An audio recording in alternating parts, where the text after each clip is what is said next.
రాస్క్. అందరూ బయటికి పండి.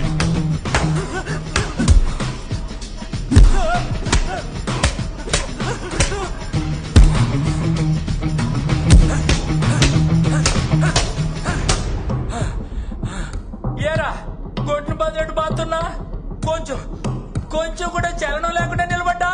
ఎవడో నన్ను కొట్టమని నీకు పైసలు ఇస్తున్నాడు. నన్ను కొట్టద్దని చెప్పనీకి నీకు వాడికంటే ఎక్కువ పైసలే ఇవ్వాలి. నా తానిప్పుడు పైసలు నువ్వెంతైనా కొట్టు. నాకు పైసలు వచ్చినప్పుడు నిన్ను పిలుస్తా.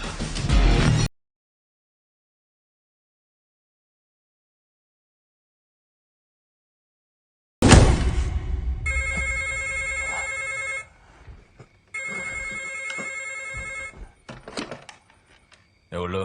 అన్నా ఆ భవానీ గడి జైలు నుంచి తప్పించుకున్నాడన్నా. నీ అబ్బా గిందుకరా మీ మీద పైసలు పోసేటిది? పొద్దుగాల చూస్తావు